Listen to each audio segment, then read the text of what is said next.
সিলেটে মাজার জিয়ারত করে গভীর রাতেই নির্বাচনী প্রচারণায় তারেক রহমান। আলিয়া মাদ্রাসা মাঠে আজ শুরু বিএনপির আনুষ্ঠানিক প্রচার, নির্বাচনী থিম সং উদ্বোধন।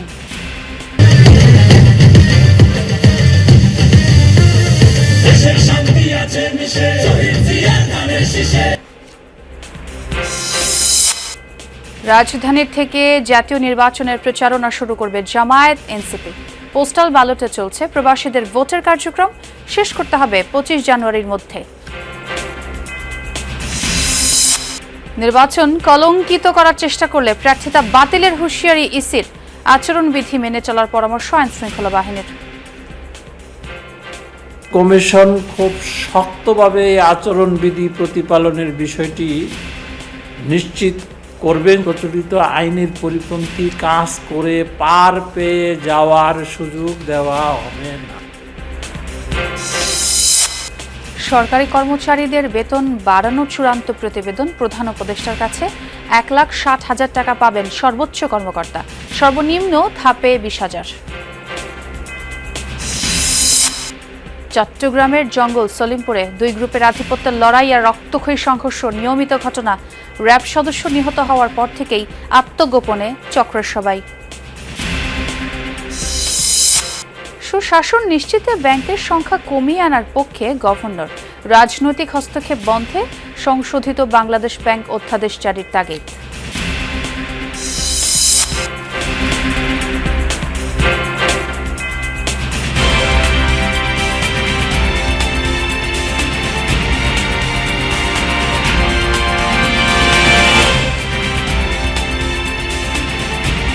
শুভ সকাল দর্শক, আমন্ত্রণ যমুনা নিউজে। সঙ্গে আছে আমি ছোয়া খন্দকার, আর এতক্ষণ শিরোনামগুলো দেখছিলেন। দুই ওলির মাজার জিয়ারত শেষে গভীর রাতে নিজের শ্বশুর বাড়ি থেকেই ধানের শীষের পক্ষে প্রচারণা শুরু করেছেন বিএনপি চেয়ারম্যান তারেক রহমান। ধানের শীষকে বিজয়ী করতে শ্বশুরবাড়ি এলাকার মানুষ সহ সারা দেশের মানুষের কাছে দোয়া চান তিনি। সে সাথে ক্ষমতায় গেলে খাল খনন এবং কৃষি ও কৃষক বান্ধব সরকার গঠনের প্রতিশ্রুতি দেন তারেক রহমান। ঘড়ির কাঁটায় রাত যখন প্রায় 1টা ছুঁই ঠিক সেই সময়ই সিলেটের দক্ষিণ সুরমা উপজেলার সিলাম এলাকায় শ্বশুরবাড়িতে পৌঁছান তারেক রহমান, সাথে স্ত্রী জোবাইদা রহমান।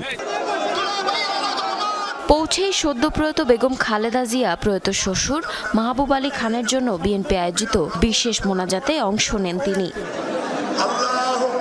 এরপরই মাইক্রোফোন হাতে নির্বাচনী আচরণবিধি মেনে রাত 1টার দিকে আনুষ্ঠানিকভাবে প্রচারণা শুরুর ঘোষণা দেন তিনি।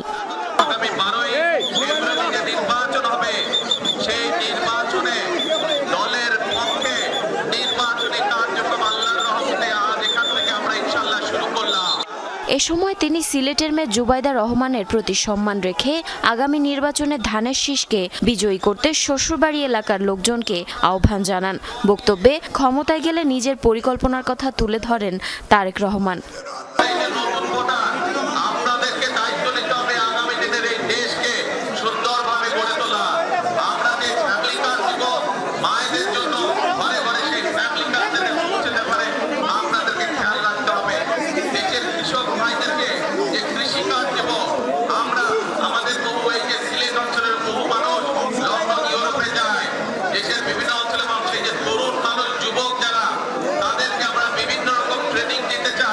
এর আগে বুধবার রাতে সিলেটে পৌঁছেই হযরত শাহজালাল ও শাহপরান রহমাতুল্লাহি আলাইহির মাজার জিয়ারত করেন BNP chairman. Zarin অর্নি, Jamuna news. বিপুল সংখ্যক মানুষ গভীর রাত থেকেই দলে দলে মানুষ এসে জমায়েত হচ্ছেন মাঠ ও আশপাশের এলাকায়। কারো হাতে দলীয় পতাকা, কারো হাতে ধানের শীষ। ব্যানার ফেস্টুনে ছেয়ে গেছে পুরো মাঠ। থেমে থেমে শোনা যাচ্ছে দলীয় স্লোগান। আইন শৃঙ্খলা বাহিনী নিয়েছে সতর্ক অবস্থান। সময় যত গড়াচ্ছে ভিড় ততই বাড়ছে।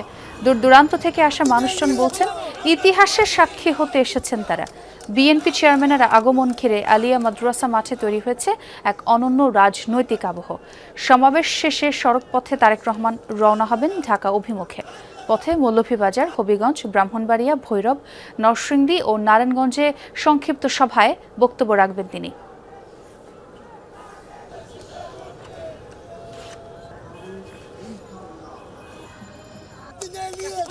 উদ্বোধন করা হলো বিএনপির নির্বাচনী থিম সং।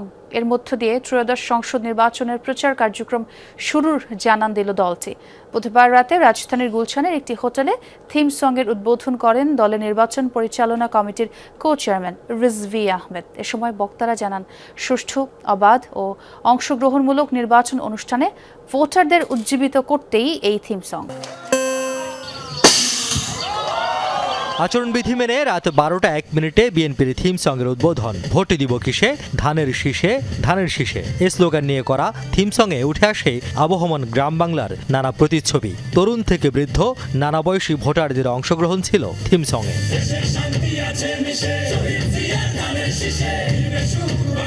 এর আগে আয়োজকরা তুলে ধরেন তাঁদের উদ্দেশ্য, বলেন এবারের নির্বাচন হবে উৎসব মুখর। দীর্ঘদিন পর আবারও মানুষ সুযোগ পাবে ভোটাধিকার প্রয়োগের। তাদের উজ্জীবিত করতেই এই থিম সং। আমি বিশ্বাস করি এই থিম সং দেশের প্রতিটি প্রান্তে মানুষের মনে নতুন আশা জাগাবে, গণতন্ত্র পুনরুদ্ধারের পথে নতুন গতি সঞ্চার করবে। সেটি অবশ্যই সেই প্রতীকের জন্য যা ধানের শীষ, আর সেই ধানের শীষ যেখানে মিশে রয়েছে শহীদ প্রেসিডেন্ট জিয়াউর রহমানের বাংলাদেশি জাতীয়তাবাদ, রয়েছে স্বাধীনতা, রয়েছে সার্বভৌমত্ব, রয়েছে বহুদলীয় গণতন্ত্র।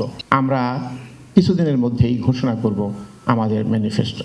সেই ম্যানিফেস্টোর ভিত্তি হয়েছে শহীদ রাষ্ট্রপতি জিয়াউর রহমানের 19 দফা, বেগম খালেদা জিয়ার ভিশন 2030, ঐতিহাসিক 27 দফা এবং সর্বশেষ 31 দফা। অনুষ্ঠানে বিএনপি নেতা রিজভী আহমেদ আশা করেন আবারও ফিরে আসবে হারানো ভোট উৎসব। অংশগ্রহণমূলক হবে ত্রয়োদশ জাতীয় সংসদের নির্বাচন। এবং আমরা যে উৎসবের আমেজ হারিয়ে ফেলেছিলাম 15-16 বছর ধরে, আবার আমরা সেই উৎসবের আমেজের দিকে ফিরে যাব এবং বাংলাদেশে সত্যিকার অর্থেই একটা ইনক্লুসিভ নির্বাচন, অবাধ সুষ্ঠু নির্বাচন এবং সবাইকে নিয়ে যে নির্বাচনের জন্য আমরা চিৎকার করেছি, আমরা কথা বলেছি, আমরা স্লোগান দিয়েছি 15-16 বছর ধরে, যেটি কেড়ে নেওয়া হয়েছিল, আবার সেটি ফিরে আসবে। ধানের শীষ এখন নির্বাচনের প্রতীকের গণ্ডি পেরিয়ে মানুষের আশা ভরসার প্রতীকের রূপ নিয়েছে বলেও মন্তব্য করেন বক্তারা। মার্কাটা কি? রিয়াজ রায়হান, যমুনা নিউজ, ঢাকা। রাজধানী ঢাকা থেকে আনুষ্ঠানিকভাবে ত্রয়োদশ জাতীয় সংসদ নির্বাচনের প্রচারণা শুরু করবে জামায়াতে ইসলামী ও জাতীয় নাগরিক পার্টি এনসিপি। ঢাকায় জনসভা ও গণসংযোগের মাধ্যমে নির্বাচনী প্রচার শুরু করবেন জামায়াতে ইসলামীর আমির ডাক্তার শফিকুর রহমান। রাজধানীর মিরপুরে জনসভায় অংশ নেবেন তিনি। এরপর 23 জানুয়ারি সকাল থেকে শুরু করবেন নির্বাচনী সফর। এদিকে 3 নেতার মাজার ও হাদির কবর জিয়ারতের মাধ্যমে নির্বাচনী প্রচারণা শুরু করবে এনসিপি। সকাল 10:30টায় 3 কিংবদন্তির নেতা এবং শহীদ ওসমান হাদির কবর জিয়ারত করবেন এনসিপি নেতৃবৃন্দ। উপস্থিত থাকবেন দলের আহ্বায়ক নাহিদ ইসলাম, সদস্য সচিব আক্তার হোসেন, মুখপাত্র আসিফ মাহমুদ, মুখ্য সমন্বয়ক নাসির উদ্দিন পাটোয়ারি সহ দলের বিভিন্ন পর্যায়ের নেতাকর্মীরা। দিনব্যাপী অনুষ্ঠান চলবে, তবে বেলা 2:30টার সময় ঢাকা 15তে আমাদের সেই জনসভাটি অনুষ্ঠিত হবে। আগামীকালকে আমাদের মূল প্রোগ্রাম হচ্ছে এটি। এর সাথে আমাদের বাংলাদেশের বিভিন্ন জায়গাতে আমাদের যে সমস্ত প্রার্থীরা আছেন তারাও আনুষ্ঠানিকভাবে আগামীকালকে সব জায়গাতেই তাদের প্রচারণা, নির্বাচনী কার্যক্রম তারা আরম্ভ করবে। আলিয়া মাদ্রাসা মাঠে আজ শুরু হবে বিএনপির আনুষ্ঠানিক প্রচারণা। সেখানে বিএনপি চেয়ারম্যান তারেক রহমান পৌঁছবেন। সিলেটের আলিয়া মাদ্রাসা মাঠেই আছেন আমার সহকর্মী সাইফুদ্দিন রবিন। বাকিটা তার কাছ থেকে জানবো। রবিন, তারেক রহমান কখন নাগাদ আসবেন এবং নেতাকর্মীরা নিশ্চয়ই উচ্ছ্বসিত, তাকে ঘিরে আইন শৃঙ্খলা পরিস্থিতি কেমন সেটি জানাবেন আমাদের। এই সমাবেশটি শুরুর কথা রয়েছে 10টার পরে। বেলা 10টার পরেই বিএনপির চেয়ারম্যান তারেক রহমান সিলেট আলিয়া মাদ্রাসা মাঠে এসে অংশ নেওয়ার কথা রয়েছে। কিন্তু ইতিমধ্যেই যদি বলতে চাই, সেই মাঠে বিপুল সংখ্যক নেতাকর্মীর উপস্থিতি বা সমাগমটা ঘটেছে। বেলা 8টা পার হলো মাত্র, কিন্তু দিনের শুরু থেকেই বা অনেকেই রাত্রি যাপনটাও এই মাঠেই করেছেন। বেশ আগ্রহ, উদ্দীপনা, কৌতূহল নিয়ে তারা এসেছেন আজকের এই সমাবেশে। এখানে মূলত সিলেট জেলার অন্তর্ভুক্ত যে কটি সংসদীয় আসন রয়েছে সেই সব আসনের নেতাকর্মী, সাধারণ মানুষ, তাদের উপস্থিতিটা ঘটেছে এবং প্রত্যেকেই অপেক্ষা করছেন যে এই সিলেটের মাটিতে বিএনপি চেয়ারম্যান তারেক রহমানের দীর্ঘ 17 বছর পর দেশে ফেরার পর মূলত প্রথম কোনো জনসভায় অংশ নেয়া এবং সেই সমাবেশে তারা সাক্ষী হওয়া কিংবা সেই সমাবেশে সরাসরি তারেক রহমানের বক্তব্য শোনা, সেই অভিজ্ঞতার জন্যই মূলত তাদের এই উপস্থিতি। এখান থেকেই বা আনুষ্ঠানিকভাবে বলা চলে দিনের আলোয় নির্বাচনী প্রচারণার যে কার্যক্রম সেটিও তিনি সম্পন্ন করবেন। যদিও কাল রাতেই মধ্যরাতে বলা চলে মধ্যরাত পেরোনোর পর যখন আনুষ্ঠানিকভাবে নির্বাচনী প্রচার শুরুর সময়টি শুরু হলো, তারপর তিনি তার শ্বশুরবাড়ি ডক্টর জুবাইদা রহমানের বাড়িতে, পৈতৃক বাড়িতে তিনি গিয়েছিলেন এবং সেখানে ধানের শীষের পক্ষে সাধারণ মানুষকে ভোট দেওয়ার আহ্বান জানিয়েছেন, যার মধ্য দিয়ে আনুষ্ঠানিকভাবে তার প্রচারণায় বা প্রচার কার্যক্রমে সরাসরি সম্পৃক্ত হওয়া। আর এই সিলেট আলিয়া মাদ্রাসা মাঠের এই সমাবেশের মধ্য দিয়ে নেতাকর্মীদের কাছে তিনি যে ভোট প্রার্থনা করবেন সাধারণ মানুষের কাছে, সেটি যেমনটি থাকবে ঠিক তেমনি তার পরিকল্পনাগুলোর কথাও তিনি তুলে ধরবেন। এরপর এই সিলেট আলিয়া মাদ্রাসা মাঠের সমাবেশ শেষ করেই তিনি রওনা হবেন মৌলভীবাজার শেরপুরে একটি পথসভা অংশ নেবেন, তারপর হবিগঞ্জে একটি পথসভা অংশ নেওয়ার কথা রয়েছে হবিগঞ্জ পেরিয়ে ব্রাহ্মণবাড়িয়া সরাইলে, ভৈরব কিশোরগঞ্জ, নরসিংদী এবং নারায়ণগঞ্জ, 2500 রূপগঞ্জ এলাকায় একটি পথসভা অংশ নেওয়ার মধ্য দিয়ে তিনি তার কার্যক্রম শেষ করবেন। এবং ইতিমধ্যেই সেই সব এলাকার স্থানীয়রাও বেশ আগ্রহ নিয়ে অপেক্ষা করছেন এবং এখানে অর্থাৎ এই সিলেট আলিয়া মাদ্রাসা মাঠের সমাবেশটি শেষ হওয়ার পরপরই তিনি এখান থেকে রওনা হয়ে যাবেন এবং যত দ্রুত সম্ভব মূলত সেই কাজগুলো তিনি শেষ করবেন। এবং এখানে সমাবেশগুলোর আনুষ্ঠানিকতায়ও খুব বেশি বিলম্ব করার বা খুব বেশি বক্তা হয়তো বা বক্তব্য দিতে পারবেন না। শুধুমাত্র যেই সংসদ সদস্যরা এবারে নির্বাচনের প্রতিদ্বন্দ্বিতা করছে ধানের শীষ মনোনীত প্রার্থী হয়ে তাদের পরিচিতি বা তাদেরকে পরিচয় করিয়ে দিয়ে সাধারণের কাছে তাদের পক্ষে ভোট দেওয়ার আহ্বান জানাবেন বিএনপি চেয়ারম্যান তারেক রহমান। একদম, এবং সেই সাথে বিপুল সংখ্যক মানুষ অপেক্ষমান, সেটাও দেখছিলাম আপনার মাধ্যমে। রবিন, অনেক ধন্যবাদ। আপনি পোস্টাল ব্যালটে ভোটদান শুরু হয়েছে। আগামী 25 জানুয়ারির মধ্যে পোস্টাল ব্যালটে ভোটদান সম্পন্ন করে নিকটস্থ পোস্ট অফিসে পাঠানোর জন্য প্রবাসী বাংলাদেশি ভোটারদের প্রতি আহ্বান জানিয়েছে নির্বাচন কমিশন। জনসংযোগ শাখার পরিচালক রুহুল আমিন মল্লিকের দেয়া বিজ্ঞপ্তিতে এই তথ্য জানানো হয়। সেখানে জানানো হয়, প্রবাসী ভোটারদের প্রদত্ত ভোট যেন সংশ্লিষ্ট রিটার্নিং অফিসারের কাছে যথাসময়ে পৌঁছাতে পারে তা নিশ্চিত করতেই এই সময়সীমা। এদিকে নির্বাচনী প্রচারণায় পোস্টার হ্যান্ডবিল লাগানো যাবে না বলে জানিয়েছেন রিটার্নিং কর্মকর্তা মোহাম্মদ ইউনুস আলী। বুধবার সকালে নির্বাচনী কমিশনে প্রতিদ্বন্দ্বী প্রার্থীদের সাথে মতবিনিময় শেষে একথা বলেন তিনি। গতকাল প্রতীক বরাদ্দের মধ্য দিয়ে বাধা উঠল ত্রয়োদশ সংসদ নির্বাচনের প্রচারণায়। আজ থেকে আনুষ্ঠানিক গণসংযোগে নামবেন প্রার্থীরা। প্রতীক বরাদ্দ পেয়ে এরই মধ্যে এলাকায় অবস্থান করছেন অনেকে। নেতাকর্মীদের নিয়ে ঠিক করছেন কর্মপরিকল্পনা। প্রতীক বরাদ্দ নিয়ে বুধবার দিনভর কর্মব্যস্ততা ছিল রিটার্নিং কর্মকর্তার কার্যালয়ে। অবশ্য অনেকে প্রতিনিধি পাঠিয়ে প্রতীক সংগ্রহ করেন। দলীয় বা স্বতন্ত্র সব প্রার্থী ক্যামেরার সামনে পেয়ে বলছেন ভোটাররা তাদেরকেই জয়ী করবেন। সকাল 9টাতেই রিটার্নিং অফিসারের কার্যালয়ে আসতে থাকেন প্রার্থীরা। যারা আগেই দলের মনোনয়ন পেয়েছেন তারা জানতেন নিজেদের প্রতীক, তবুও অনেকে সশরীরে এসে বুঝে নিয়েছেন প্রিয় প্রতীক, যেটি নিয়ে মাঠে ঘাটে যাবেন ভোটারদের কাছে। ঢাকা মহানগর ও জেলার মোট 20টি আসনে প্রতীক দেয়া হয় সেগুনবাগিচা বিভাগীয় কমিশনারের কার্যালয়, জেলা প্রশাসকের কার্যালয় এবং আগারগাঁও নির্বাচন কমিশন অফিসে। রাজনৈতিক দলগুলোর মধ্যে ঢাকা 17 আসনে বিএনপি চেয়ারম্যান তারেক রহমানের পক্ষে প্রতীক বুঝে নেন তার প্রতিনিধি অ্যাডভোকেট মনিরুল ইসলাম। অন্যদিকে ঢাকা 15 আসনে জামায়াত আমির ডাক্তার শফিকুর রহমানের প্রতীক নেন এহসানুল মাহবুব জুবায়ের। ঢাকা 17 আসনের তরুণ সমাজ থেকে শুরু করে সকলে জনাব তারেক রহমানকে ভোট দেওয়ার জন্য মুখিয়ে আছেন। তো আমরা ঢাকা 15 আসনে আমাদের সম্মানিত আমিরে জামাত ডাক্তার শফিকুর রহমানের পক্ষে দাড়িপাল্লা প্রতীক নির্বাচন কমিশন বরাদ্দ দিয়েছেন, রিটার্নিং অফিসার আজকে দিয়েছেন, আমরা সেটা আজকে গ্রহণ করলাম।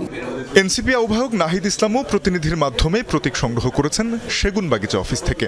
দাড়িপাল্লা, সাপলাগড়ি সহ রিক্সা মার্কা সহ আমাদের 10 জনই জোটে যে প্রার্থীরা রয়েছেন তাদের ঠিকমতো করে মানুষ ভোট দিবে। রিটার্নিং অফিসারের কার্যালয়গুলো সরগরম থাকে দিনভর। প্রতীক পেয়ে উচ্ছ্বাস প্রকাশ করেন প্রার্থীরা, আশা জানান জয়ের।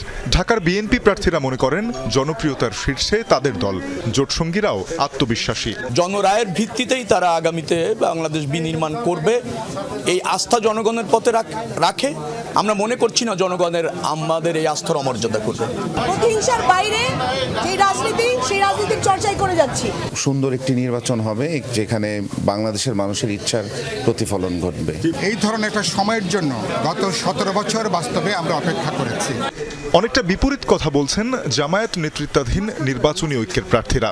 বিএনপির বিরুদ্ধে মাঠে পেশি শক্তির অভিযোগ তুলে কেউ কেউ উদ্বেগ জানান, প্রশ্ন তোলেন কমিশনের ভূমিকা নিয়ে। বিভিন্ন সুতা দেখিয়ে আমাদের লোকজনদেরকে বাধাগ্রস্ত করা হচ্ছে। আমরা ইতিপূর্বে নির্বাচন কমিশনে কিন্তু আমরা এই নিরপেক্ষতা দেখিনি 100%। এজেন্ডা বাস্তবায়নের জন্য এখানে বসে আছে, তাদের মাধ্যমে কিভাবে একটা সুষ্ঠু নির্বাচন হয়। চাঁদাবাজি, সন্ত্রাস, দখলদারিত্বের বিরুদ্ধে ইনসাফের একটি বাংলাদেশ গড়তে চায় এবং এই প্রতিশ্রুতি নিয়ে কাজ করতে চায়। ঢাকা 9 আসনে ডাক্তার তাসলিম জারার মতো স্বতন্ত্র অন্য প্রার্থীরাও আসেন প্রতীকের জন্য। প্রতীক বুঝে নিয়েছেন জিএম কাদের নেতৃত্বে জাতীয় পার্টির লাঙ্গলের মনোনয়ন পাওয়া প্রার্থীরা।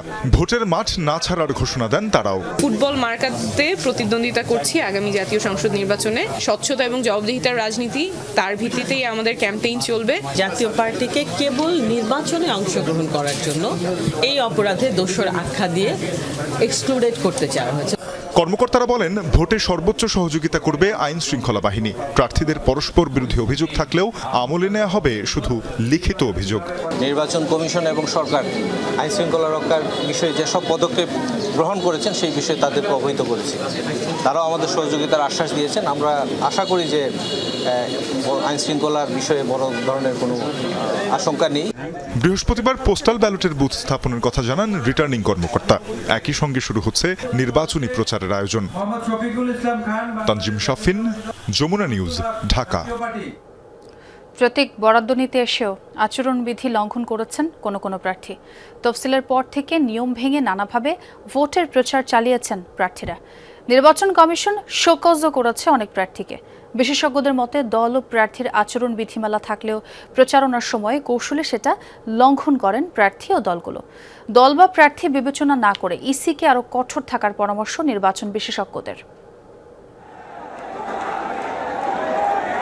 মনোনয়নপত্র জমা দেওয়ার সময় এবারই প্রথম দল ও প্রার্থীরা নির্বাচনী আচরণ বিধিমালা মেনে চলার অঙ্গীকারনামা দিয়েছেন। কিন্তু প্রতীক বরাদ্দের পরই অনেকে আচরণ বিধি লঙ্ঘন করে মিছিল করেছেন। তবে তফসিলের পর থেকেই বিএনপি, জামায়াত, এনসিপি সহ বিভিন্ন দলের প্রার্থীরা নিয়ম ভেঙে নানা কৌশলে ভোটের প্রচার চালিয়েছেন। গণভোটের প্রচারের আড়ালে সংসদ নির্বাচনের প্রচার করেছেন কেউ। এরই মধ্যে এসব দলের কিছু প্রার্থীকে কারণ দর্শানোর নোটিশও দিয়েছে ইসি। দেখা গেছে পুরনো পোস্টার না সরিয়ে কোথাও নতুন পোস্টার লাগিয়েছেন প্রার্থীরা। যদিও দল ও প্রার্থীর আচরণ বিধিমালা অনুযায়ী পোস্টার নিষিদ্ধ। Banner 10 feet by 4 feet, festoon 18 inch by 24 inch ব্যবহার করা যাবে। নির্বাচনী এলাকায় সর্বোচ্চ 20টি বিলবোর্ড ব্যবহার করতে পারবেন একজন প্রার্থী। ভোটার বা কোনো প্রতিষ্ঠানে চাঁদা, অনুদান বা বরাদ্দ প্রদান বা এমন অঙ্গীকার করা যাবে না। ভোটার প্রতি 10 টাকা, সর্বোচ্চ 25 লাখ টাকা খরচ করতে পারবেন প্রার্থী। নেওয়া যাবে না কোনো সরকারি সুবিধা। ধর্মীয় অনুভূতিতে আঘাত বা উস্কানিমূলক বক্তব্য দেওয়া থেকে বিরত থাকার নির্দেশ দিয়েছে ইসি। ভোটারদেরকে আমরা টাকা পয়সা দেই, বিভিন্নভাবে মিথ্যা প্রলোভন দেখিয়ে প্ররোচিত করি আমার পক্ষে ভোট দিতে, সেগুলোর থেকে আমরা পরিত্রাণ চাই। আমরা এরকম একজন প্রার্থী চাই সেজন্য আমাদের সব নিয়মের মধ্যেই রাখে, সে নিজেও আইনের মধ্যেই। আমরা আইনের প্রতি শ্রদ্ধাশীল হতে চাচ্ছি। ওদের কাছ থেকে আমাদের শিখতে হবে কিছু। আমাদের ইয়াং জেনারেশন যারা আছে তারা কি শিখবে না হয়তো। এই নির্বাচন বিশ্লেষকের মতে তফসিলের পরপরই ভোটারদের কাছে যেতে কৌশলের আশ্রয় নিয়েছেন প্রার্থীরা। ভবিষ্যতেও আচরণ বিধি না মানার প্রবণতা জারি থাকবে, তবে কঠোর হতে হবে ইসিকে। 22 তারিখের পর করলে এই কাজগুলো কিছুই হতো না, তাই না? একদিন দুই দিন পরে, একদিন দুই দিনে এমন না যে অনেক ভোট পেয়ে যাবে, এমন কিছুই না। কিন্তু এই যে আইনের প্রতি শ্রদ্ধাশীল থাকার যে সংস্কৃতি, সেটাই আমাদের মধ্যে আসলে ঠিক মতন না। আমাদের রাজনৈতিক দলগুলোর সংস্কৃতি ঠিক ওইভাবে গড়ে ওঠেনি। এই প্রার্থীদের মধ্য থেকে নির্বাচিত হবেন ভবিষ্যতের আইন প্রণেতা। তারা যদি আইনের প্রতি শ্রদ্ধাশীল হন, তবেই দেশে আইনের শাসন প্রতিষ্ঠা হবে বলছেন বিশ্লেষকরা। লাভলি বিথি, যমুনা নিউজ, ঢাকা। কোনো প্রার্থী নির্বাচন কলঙ্কিত করার চেষ্টা করলে তার প্রার্থিতা বাতিলের মানসিক প্রস্তুতি রয়েছে কমিশনের, এমনটি জানিয়েছেন নির্বাচন কমিশনার আনোয়ারুল ইসলাম সরকার। নিজ কার্যালয়ে জানান, সামাজিক মাধ্যমে নির্বাচন সংক্রান্ত অপতথ্য ছড়ানো হলে তা প্রতিহত করবে ইসি। বিদেশ থেকেও কোনো বাংলাদেশি নাগরিক অপতথ্য ছড়ালে তার এনআইডি ব্লক সহ দৃষ্টান্তমূলক শাস্তি নিশ্চিতের হুঁশিয়ারিও দেন তিনি। এদিকে নির্বাচনী প্রশিক্ষণ ইনস্টিটিউটে এক মতবিনিময় সভায় কথা বলেন আইন শৃঙ্খলা বাহিনীর সদস্যরা। প্রার্থীদের আচরণবিধি মানার তাগিদ দেন তারাও। ঢাকা 13 ও ঢাকা 15 আসনে প্রার্থীদের প্রতীক বরাদ্দ দেওয়া উপলক্ষে নির্বাচনী প্রশিক্ষণ ইনস্টিটিউটে আয়োজন করা হয় মতবিনিময় সভার। অংশ নেন প্রার্থী, নির্বাচন কর্মকর্তা সহ আইন শৃঙ্খলা বাহিনীর সদস্যরা। পুলিশের পক্ষ থেকে জানানো হয় সভা ও পথসভার মতো আয়োজনের জন্য প্রার্থীকে আগে আবেদন করতে হবে, সেই আবেদন অনুযায়ী মিলবে অনুমতি। এ সময় সেনা সদস্যরা প্রার্থীদের ভোটের প্রচারে সহনশীল হওয়ার আহ্বান জানান। বিশৃঙ্খলা সৃষ্টি করার চেষ্টা করেন। ঢাকা 13 আসনে ইনশাল্লাহ আমরা কোনো ধরনের ছাড় দিব না, অতীতেও আমি ব্যক্তিগতভাবে দেই নাই। এবং আপনারা মিছিল নিয়ে যাবেন, পাশ দিয়ে যাওয়ার সময় একজন মিছিলে কটূক্তি করেন, এটা নিয়ে কিন্তু আইন শৃঙ্খলা পরিস্থিতি অবনতি হয়। সভা, পথসভা যে কোনো কিছু করবেন, সেটার জন্য আপনারা আবেদন আমাদের যদি ডিসি মিরপুর স্যারের অফিসে আপনারা করবেন। আমরা এখানে একটা রেজিস্টার অলরেডি খুলেছি। মব সৃষ্টির মাধ্যমে বিশৃঙ্খলা সৃষ্টি করেন, তাহলে আমাদের বাধ্য হতে হবে ওখানে গিয়ে সেখান থেকে লোকজনকে সরিয়ে দেয়া। শুধুমাত্র নিরাপত্তা বাহিনী কিংবা নির্বাচন কমিশনের কর্মকর্তাদের দায়িত্ব না, আমরা যারা প্রার্থী আছি, আমরা জনগণের প্রতিনিধি হিসেবে প্রার্থী হিসেবে দাঁড়িয়েছি, আমাদেরও কিছু দায়িত্ব বর্তায়। আমরা যদি নির্বাচনী বিধিমালা মেনে চলি, আমরা আশা করি জনগণের যে প্রত্যাশা রয়েছে সে প্রত্যাশা আমরা পূরণ করতে সক্ষম হব। এদিকে নির্বাচন কমিশনে নিজ কার্যালয়ে কথা বলেন কমিশনার আনোয়ারুল ইসলাম সরকার। প্রার্থীদের উচ্ছ্বাসী উৎসবমুখর নির্বাচনের আগাম বার্তা দিচ্ছে বলে মন্তব্য করেন তিনি। নির্বাচন কমিশন খুব শক্তভাবে আচরণবিধি প্রতিপালনের বিষয়টি নিশ্চিত করবে ইনশাল্লাহ। পাশাপাশি আমার নির্বাচন কলঙ্কিত হবে, সে একজন প্রার্থী হিসেবে প্রার্থীর অযোগ্যতার পরিচয় দিবে যদি তাকে প্রার্থী হিসেবে অযোগ্য ঘোষণার মতো হয়। নির্বাচন কমিশন সেটি করার জন্য মানসিক প্রস্তুতি নিয়ে রেখেছে। প্রচলিত আইনের পরিপন্থী কাজ করে পার পেয়ে যাওয়ার সুযোগ দেওয়া হবে না।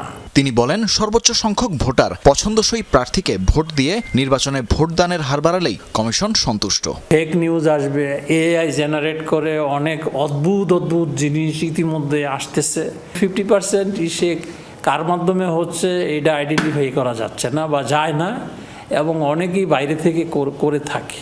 তা আমরা যদি ধরতে পারি, সে যদি বাংলাদেশের নাগরিক হয় এবং এটা যদি আমাদের হাতে পড়ে, তার এনআইডি ব্লক করে দিব এবং তাকে আইনের আওতায় এনে দৃষ্টান্তমূলক শাস্তির ব্যবস্থা করব। আচরণবিধির অঙ্গীকারনামা প্রার্থী ও রাজনৈতিক দলগুলো ভঙ্গ করবে না, এমনটাই আশা কমিশনের। তানফির মৌসুম, যমুনা নিউজ, ঢাকা। ঢাকা মেডিকেলে ইন্টার্ন চিকিৎসককে মারধরের ঘটনায় হামলাকারীদের বিচারের আশ্বাসে কর্মবিরতি প্রত্যাহার করেছেন চিকিৎসকরা। বুধবার দিবাগত রাত 1টার দিকে ঢাকা মেডিকেল কলেজ হাসপাতালের মেডিসিন বিভাগে এক রোগীর মৃত্যুর ঘটনায় ইন্টার্ন চিকিৎসকদের মারধর করে রোগীর স্বজনরা। আর এই কারণে হাসপাতালের জরুরি বিভাগ সহ বিভিন্ন ওয়ার্ডে চিকিৎসা সেবা প্রায় 2 ঘন্টা বন্ধ থাকে। চিকিৎসকরা জানান, রাত 8:30টার দিকে মুমূর্ষু অবস্থায় নাজমা নামে এক জরুরি রোগী বিভাগে ভর্তি হন। তার অবস্থা ক্রমেই খারাপ হয়, রাত 11টার দিকে মারা যান তিনি।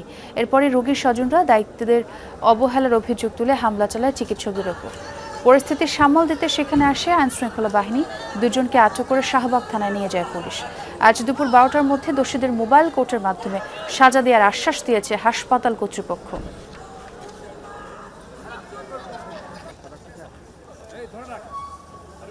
রুগী যে মারা গেছেন এটা ওনারা মনে করছেন যে আমাদের ডাক্তারদের অবহেলা বা এই মানে কোনো একটা ত্রুটি আছে সে কারণে, কিন্তু আসলে রুগীটা খুব খারাপ অবস্থাতেই আমাদের কাছে আসছিল এবং আমাদের ডাক্তাররা সর্বোচ্চ চেষ্টা দিয়ে তার চিকিৎসা করছে। তারা আমাদের ডাক্তারদের সাথে মিসবিহেভ করা শুরু করে এবং এক পর্যায়ে আমাদের একজন ডাক্তারের গায়ে হাতও দেয়। ইনস্ট্যান্ট যাতে শাস্তি দেওয়া যায় সেই ব্যবস্থা আমরা করব এবং 2 জনকে আমরা অ্যারেস্ট করে রেখেছি, থানায় আছে, শাহবাগ থানায়।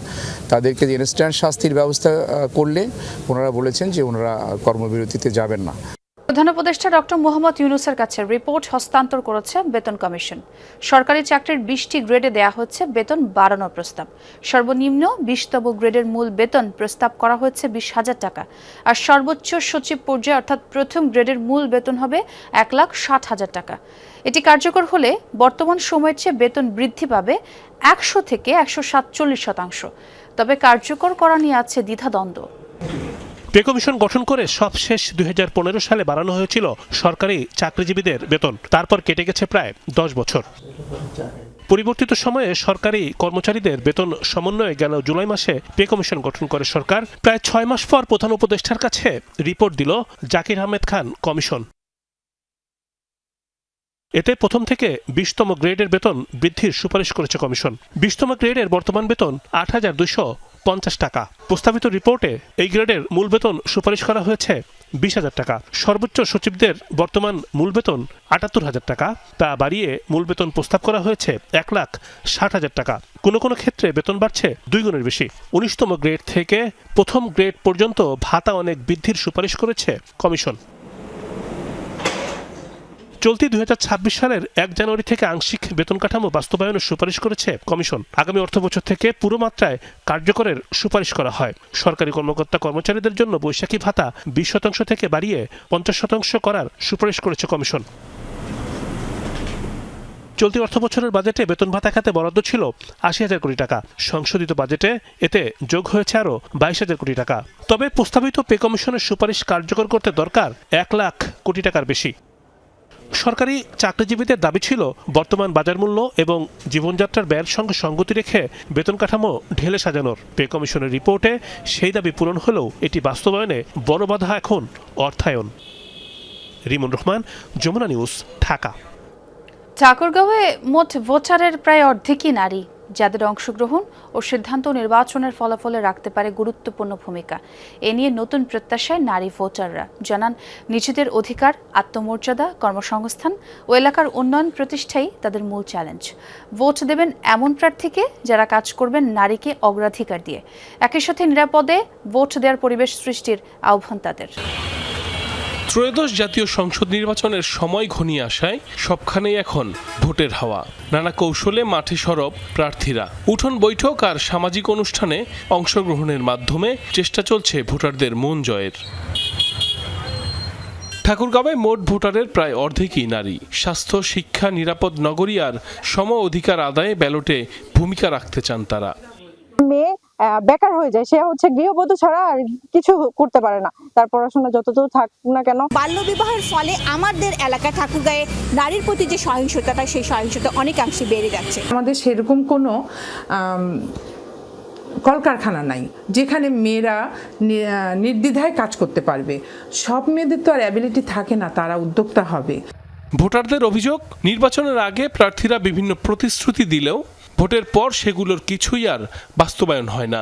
তাই এবারের নির্বাচনের ইস্তেহারে নারীদের কর্মসংস্থান সহ অন্যান্য বিষয়গুলো সঠিকভাবে তুলে ধরার দাবি তাদের। সবাই সমান করে কাজ করি, কিন্তু পুরুষের হাজিরা বেশি, পুরুষের 500, আমাদের 300। নারী ভোটের অধিকার, চাকরির অধিকার, তারপরে হচ্ছে তাদের ব্যবসা, সব কিছুতেই আমরা পিছিয়ে, আমাদেরকে সামনে আনাই হচ্ছে না। রাজনীতিতে নারী শুধুমাত্র রাজপথে এবং মিছিলের সামনে আর স্লোগানে, কিন্তু নীতি নির্ধারণী জায়গায় নারীদেরকে এখনো মূল্যায়ন করা হচ্ছে না। এরই মধ্যে সুষ্ঠু নির্বাচন আয়োজনে সকল প্রস্তুতি সম্পূর্ণ করেছেন কর্মকর্তারা। মাঠ পর্যায়ে সোচ্চার আইন শৃঙ্খলা বাহিনীর সদস্যরাও। প্রশাসনের পক্ষ থেকে আমাদের সকল ধরনের প্রস্তুতি সম্পন্ন হয়েছে। আইন শৃঙ্খলা পরিস্থিতিও স্বাভাবিক আছে। আমাদের নিয়মিত পুলিশ বাহিনী সহ এখানে আর্মি, বিজিবি, র্যাব আরও বিভিন্ন সংস্থা কাজ করছে। তাদের মধ্যে একটা চমৎকার সমন্বয় রয়েছে, যে কারণে এখানে নির্বাচনের অনুকূলে আইন শৃঙ্খলা পরিস্থিতি বিরাজ করছে।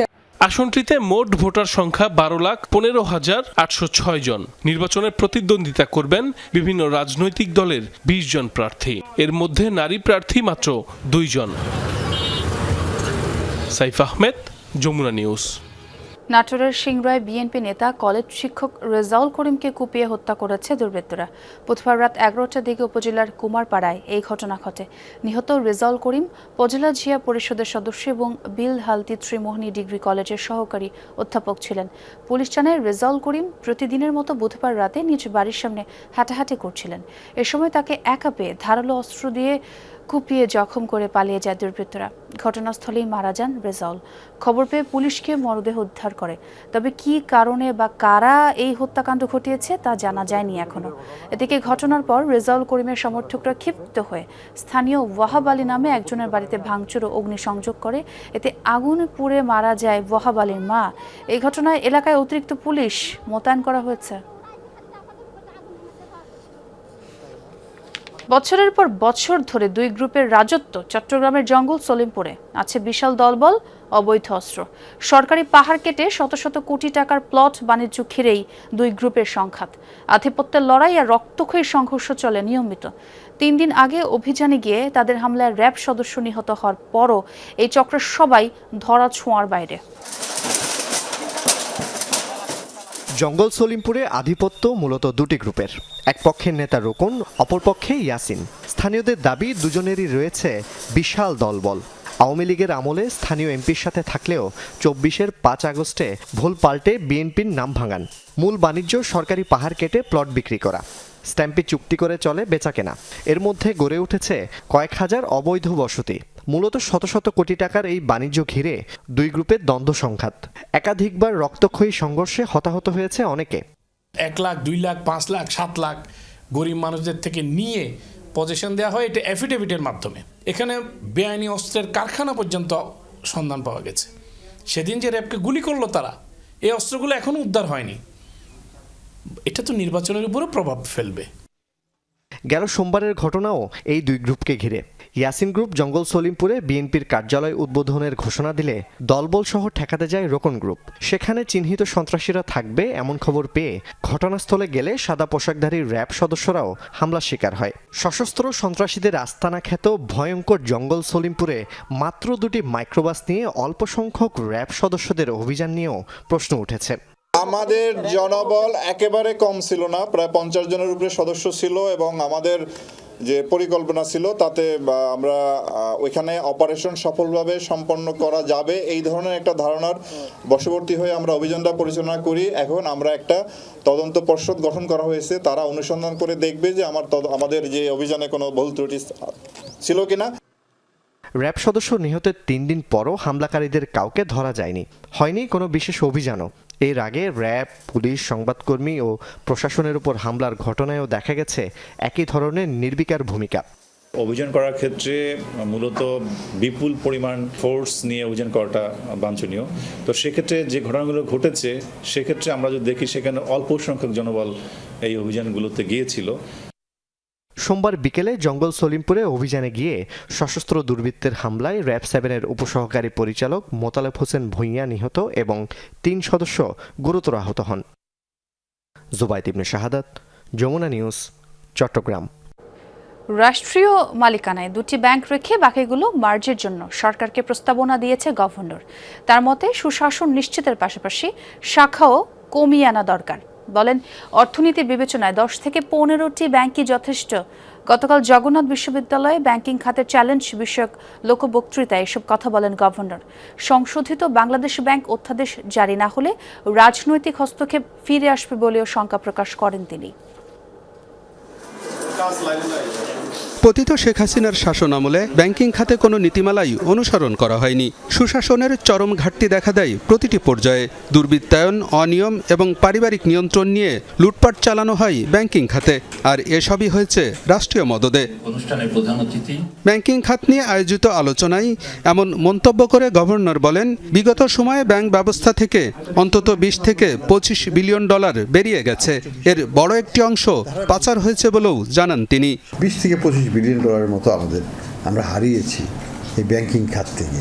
এই দুর্বৃত্তায়ন, concentration of ownership and abuse of board authority, irregularities, সবই ইরেগুলার, এবং 3 লক্ষ কোটি টাকার মতো এই কারণে আমরা হারিয়ে ফেলেছি আমাদের ব্যাংকিং খাত থেকে, এবং দেশ থেকেও এটা বেশি বহুলাংশে দেশ থেকে চলেও গেছে। এটা গভর্নর বলেন, সংশোধিত বাংলাদেশ ব্যাংক অধ্যাদেশ জারি না হলে ব্যাংকিং খাতে আবারও রাজনৈতিক প্রভাব ফিরে আসবে। তাই কেন্দ্রীয় ব্যাংকের স্বাধীনতার বিষয়টি গুরুত্ব দিয়ে দেখতে হবে সরকারকে।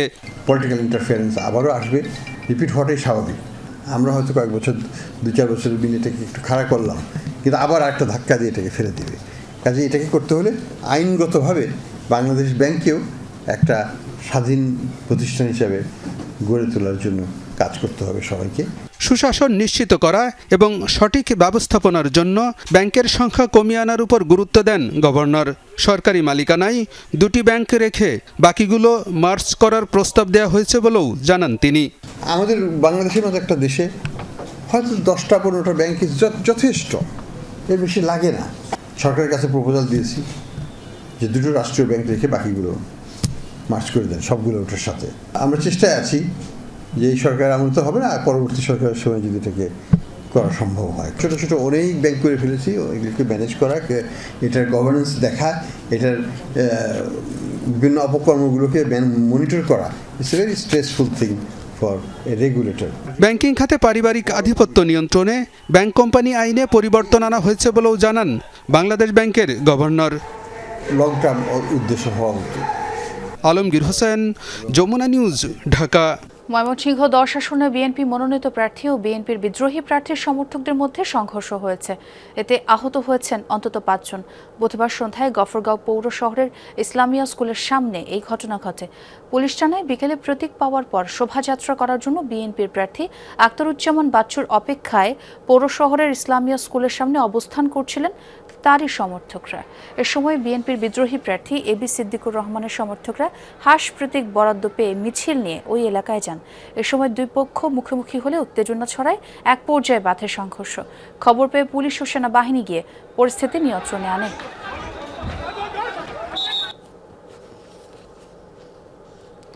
মেঘনা নদীর বুকে পাশে বাঁশের খুঁটি গেড়ে চলছে প্রভাবশালীদের মৎস্য আহরণ। জেলেদের অভিযোগ, স্থানীয় মৎস্য কর্মকর্তাদের ম্যানেজ করে মেঘনার বুকে প্রভাবশালীরা গড়ে তুলেছে মাছের ঘের।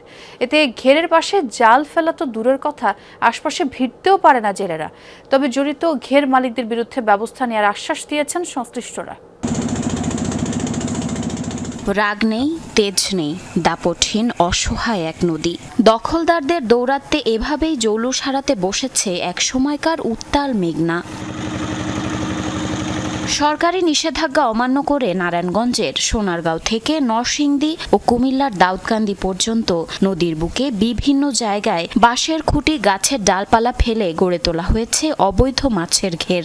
এসব ঘেরের পাশে জাল ফেলা তো দূরের কথা, আশেপাশেও ভিড়তে পারেন না স্থানীয় জেলেরা। ফলে মাছ না পেয়ে মানবেতর জীবনযাপন করছেন মৎস্যজীবীরা। এগুলো সরকারি কোনো অনুমোদন পত্রও না, এগুলোর বৈধ কোনো দলিল পত্র নাই যে এটা আমার। দেখো টাকা স্যার জব দেয়, একটা জব দিলে আপনার 4 লাখ 5 লাখ 6 লাখ টাকা খরচ যায়। তারা জব দেওয়ার জায়গা কিছু নাই, হেরা জব দেবো হচ্ছে থাকার কারণে মাছ ধরতে পারে না, তাকে সমস্যা হয়। জেলেদের অভিযোগ, মৎস্য কর্মকর্তাদেরকে ম্যানেজ করেই অবৈধ কার্যক্রম চালাচ্ছে স্থানীয় প্রভাবশালীরা। কেউ বাধা দিতে গেলেই পড়তে হচ্ছে হুমকির মুখে। 20-25 জনের গ্রামের মধ্যে আছে, থাকার কারণে সাধারণ লোকে মাছ ধরতে পারে না, খের আশেপাশে যাইতে পারে না। আবার দিয়ে আটকে মাছ মনকে বন্দি করে সাধারণ জেলেরা না এর মধ্যে মাছ পায় না। আইন অনুযায়ী মৎস্য অফিসের অনুমতি ছাড়া নদীতে বাঁধ বা বাঁশের খুঁটি গেড়ে মাছ আহরণ অবৈধ বলে জানান জেলা মৎস্য কর্মকর্তা। জড়িত ঘের মালিকদের বিরুদ্ধে ব্যবস্থা নেওয়ার জন্য উপজেলা মৎস্য কর্মকর্তাদের নির্দেশ দেওয়া হবে বলে আশ্বাস দেন তিনি। এটার সত্যতা বা যাচাই করার জন্য আমার সংশ্লিষ্ট যে উপজেলা অফিসার আছে, আমি তাকে অনুরোধ করব এবং তাকে আমি নির্দেশনাও দিব যে এই বিষয়টা যেন ভালোভাবে মানে তদারকি করে দেখে যে, এবং তারপরে দেখার পরে যদি হয় সেভাবে প্রয়োজন মোতাবেক আমরা ব্যবস্থা নেওয়ার চেষ্টা করব। নদীতে অবৈধ মৎস্য আহরণ বন্ধে দ্রুত কার্যকরী পদক্ষেপ নেওয়ার দাবি এলাকাবাসীর। জারিন অর্নি, যমুনা নিউজ। গাজায় ইসরায়েলি হামলায় আরও 3 সংবাদকর্মীর মৃত্যু হয়েছে। তারা সবাই মিশরীয় সহায়তার তত্ত্বাবধানকারী একটি সংস্থার সঙ্গে সম্পৃক্ত ছিলেন। বুধবার মধ্য গাজার নেতজারিম করিডোরে কর্মরত অবস্থায় ইসরায়েলি বিমান হামলার শিকার হন তারা। একই দিন তেল আবিবের হামলায় 2 শিশুসহ আরও 8 জনের প্রাণ যায়। এদের মধ্যে 3 জনই এক পরিবারের সদস্য। অন্যদিকে দক্ষিণ গাজায় আইডিএফ সেনাদের গুলির 2 পৃথক ঘটনায় শিশু ও বৃদ্ধা নিহত হন। উপত্যকার উত্তরাঞ্চলেও নেতানিয়াহু বাহিনীর হামলায় 2 ফিলিস্তিনি মারা যান। গেল বছরে 10 অক্টোবর যুদ্ধবিরতি কার্যকর হয় গাজায়, তবে সেটি উপেক্ষা করে প্রায়শই উপত্যকায় হামলা চালায় ইসরায়েল। ভয়াবহ ভূমিকম্প ও সুনামির জেরে পারমাণবিক বিপর্যয়ের প্রায় 1.5 দশক পর ফের উৎপাদনে ফিরছে জাপানের কাশিওয়াজাকি কারিওয়া পারমাণবিক বিদ্যুৎ কেন্দ্র। এর মধ্যে সফলভাবে চালু করা গেছে পুরনো এই কেন্দ্রের 7টি রিঅ্যাক্টরের একটি। পুরোপুরি সচল হওয়ার পর অন্তত 8.2 গিগাওয়াট বিদ্যুৎ উৎপাদন করবে কেন্দ্রটি। তবে ভূমিকম্পন প্রবণ এলাকায় পারমাণবিক কেন্দ্র পুনঃস্থাপনে প্রশাসনের সিদ্ধান্তের প্রতি ক্ষোভ জানিয়েছেন দেশটির সচেতন নাগরিকরা। ফুকুশিমা ট্র্যাজেডির প্রায় ১.৫ দশক পর ফের বড় আকারে পারমাণবিক বিদ্যুৎ প্রকল্প জাপানের। সব রকম পরীক্ষা নিরীক্ষা শেষে চালুর অপেক্ষায় কাশিওয়াজাকি কারিওয়া পাওয়ার প্ল্যান্ট। জাপানের পশ্চিম উপকূলের নিগাতা প্রদেশে বিদ্যুৎ কেন্দ্রটিকে বলা হচ্ছে বিশ্বের সবচেয়ে বড় পাওয়ার প্ল্যান্ট, যা সচল করতে যাচ্ছে Tokyo electric power company TEPCO. সাগরের পাশ ঘেঁষে বিশাল এলাকা জুড়ে তৈরি করা হয়েছে এই পাওয়ার প্ল্যান্ট। সুনামির ধাক্কা সামলাতে পুরো এলাকাটিকে ঘিরে ফেলা হয়েছে ৪৫ ফুট উঁচু দেয়ালে। পরীক্ষামূলকভাবে ৭টি রিঅ্যাক্টরের একটি চালু হয়েছে সম্প্রতি। পুরোদমে উৎপাদনে গেলে কমপক্ষে ৮.২ গিগাওয়াট বিদ্যুৎ উৎপাদন করবে এই কেন্দ্র। ২০১১ সালে ভূমিকম্প ও সুনামিতে ক্ষতিগ্রস্ত হলে বন্ধ হয়ে যায় জাপানের ফুকুশিমা পারমাণবিক বিদ্যুৎ কেন্দ্র। ইতিহাসের অন্যতম বড় পারমাণবিক সেই বিপর্যয়ে বাস্তুহারা হয়েছিল ১.৫ লাখেরও বেশি মানুষ। এই ঘটনায় বন্ধ করা হয় জাপানের সবগুলো পারমাণবিক কেন্দ্র। দীর্ঘ ১ যুগেরও বেশি সময় পর দেশটির ১৫তম কেন্দ্র হিসেবে উৎপাদনে ফিরছে কাশিওয়াজাকি কারিওয়া। তবে ভূমিকম্প প্রবণ অঞ্চল হওয়ায় নতুন এই পারমাণবিক কেন্দ্র নিয়ে ব্যাপক শঙ্কা প্রকাশ করেছে জাপানের জনসাধারণ। কেন্দ্রটি আবারও চালু করার বিপক্ষে পারমাণবিক নিয়ন্ত্রণ কর্তৃপক্ষ বরাবর আবেদনে স্বাক্ষর করেছে অন্তত ৪০,০০০ মানুষ। বায়ুবিদ্যুৎ উৎপাদনের সীমাবদ্ধতার পাশাপাশি আমদানিকৃত জীবাশ্ম জ্বালানির উপর নির্ভরশীলতা কমাতে পারমাণবিক বিদ্যুতের উৎপাদনে মনোযোগ দেওয়ার সিদ্ধান্ত নিয়েছে জাপান সরকার। তাই পুরনো কেন্দ্রগুলো আবারও চালু করার পাশাপাশি নতুন পাওয়ার প্ল্যান্ট নির্মাণে জোর দিচ্ছে দেশটি। সাবরিনা নুসরাত, যমুনা নিউজ। দর্শক, এই ছিল যমুনা নিউজে। পরের ঘন্টার খবর দেখার আমন্ত্রণ রইল। ধন্যবাদ সবাইকে।